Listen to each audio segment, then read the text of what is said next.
நேர்களை பிரிக்கும் அன்பான வணக்கம். அஸ்ஸலாமு அலைக்கும். ஏராளமான உறவுகள் ஏராளமான கவிவரிகளை எழுதி அனுப்பி வைத்துக் கொண்டிருக்கிறாங்க.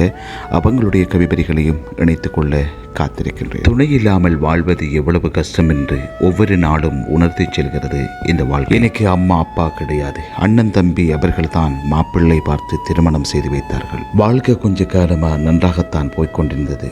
எனது கணவருக்கு 6 மாதம் வேலை இல்லாமல் போய்விட்டது. அதை காரணம் காட்டி என் அண்ணன் தம்பி அவர்கள் உன் கணவருக்கு வேலை இல்லை, பொறுப்பில்லை என்று சொல்லி விவாகரத்து வாங்க வேண்டும் என்று என்னிடம் கூறினார். இல்லை என அவருக்கு பொறுப்பு வந்துவிடும், வேலை கிடைத்துவிடும், நல்லா வாழலாம் என்று சொன்னேன். இனிமேல் அவனுக்கு என்ன பொறுப்பு வரப்போகுது? வேலை இல்லை, ஒண்ணுமில்லை, அவனை விவாகரத்து செய்துவிடு என்று வற்புறுத்தினார்கள். நமக்கு 2 வீடு இருக்கு, ஒரு வீடை நீ வசித்துக் கொள் என்று அண்ணன் தம்பி சொல்ல, சரி நம்ம அண்ணன் தம்பி நம்ம கடைசி வரைக்கும் இருப்பாங்க என்று சரி விவாகரத்து வாங்கிவிட்டேன்.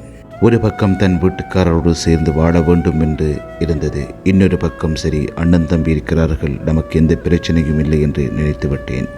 பேசுவோம், சந்தோஷமாக சிரிப்போம், ஜாலியாகத்தான் இருந்தோம். ஆனால் இரவில் மட்டும் அந்த தேடல் இருந்து கொண்டேதான் இருந்தது.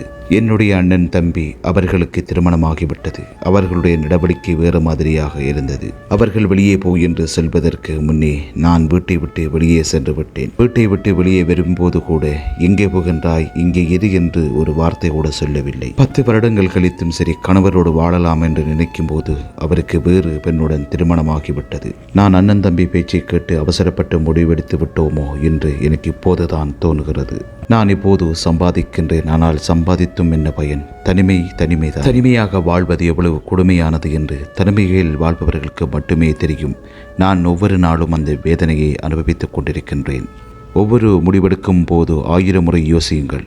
அடுத்தவர் பேச்சை கேட்டு முடிவெடுத்து விட்டால், அப்படி முடிவு எடுத்தால் என்னை போல் நீங்களும் தனிமரமாகத்தான் வாழ வேண்டும். துணை இல்லாமல் வாழ்வது எவ்வளவு கஷ்டம் என்று ஒவ்வொரு நாளும் உணர்த்தி கொண்டுதான் இருக்கிறது இந்த வாழ்க்கை. அண்ணன் தம்பி இருக்கின்றான் என்று யாரையும் நம்பி நிற்காதீர்கள். உங்களுக்கு நீங்க மட்டும்தான். படித்ததிலே மிகவும் பிடித்த ஒரு கதை தான் இது.